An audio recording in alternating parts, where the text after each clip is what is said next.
आपले पोलीस आयुक्त जे आहेत ठाण्याचे आशुतोषजी डुंबरे सर यांनी जो संकल्प केलेला आहे की आपल्याला ठाणा हे नशामुक्त करायचं आहे, त्या अनुषंगाने आमच्या सर्व टीम कामाला लागलेल्या आहेत. आमचे जे गुन्हे शोध पथकाचे API तेजस सावंत जे आहेत त्यांना 28/7/25 ला एक इन्फॉर्मेशन मिळाली होती रात्रीच्या दरम्याने.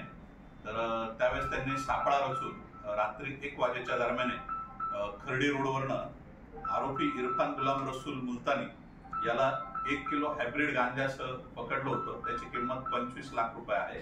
आणि त्याच्या तपासामध्ये त्यांनी जो गांजा आणला होता तो आरिफ अबू बकर तयार राहणारा पलावा कल्याण याच्याकडनं आणलेला होता आणि दोन्ही आरोपींना अटक केलेली आहे. तसंच दुसरं जे प्रकरण आहे ते आपले गुन्हे शोध पथकाचे दुसऱ्या टीमचे जे इन्चार्ज आहेत माने साहेब, तर त्यांना एक कळव्याचा हिस्ट्री सीटर जो आहे तो मुंब्र्यात लपून छपून राहतो आहे आणि त्याच्याकडे MD विक्रीसाठी त्याने आणलेले आहे असं समजल्यानंतर त्याच्यावर रेड केली खर्डी रोडला.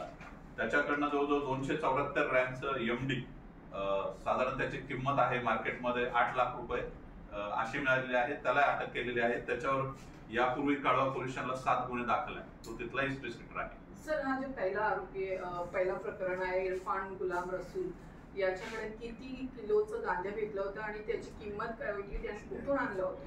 1 किलो गांजा होता, 25 लाख रुपये किंमत होती आणि त्यांनी कल्याणचा जो आरोपी आहे त्याच्याकडनं घेतलेलं होतं. काही ते विकण्यासाठी कुणाला त्याची काही भेट होती का, कुणाला विकण्यासाठी आला होता का?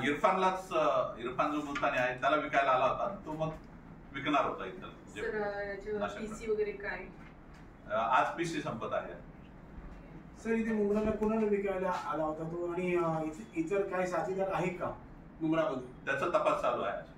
सर, याच्यावर काही पहिलं प्रकरण वगैरे काही गुन्हे वगैरे नाही, याच्यावर नाही. दुसऱ्या प्रकरणात जो आरोपी आहे त्याच्यावर काही गुन्हे वगैरे? त्याच्यावर आहेत. त्याच्यावर 7 गुन्हे आहेत कळवा पोलीस स्टेशनला. तिथला हिस्ट्री सेंटर आहे.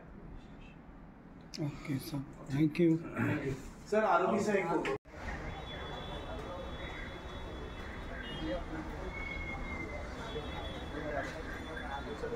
Okay, thank you.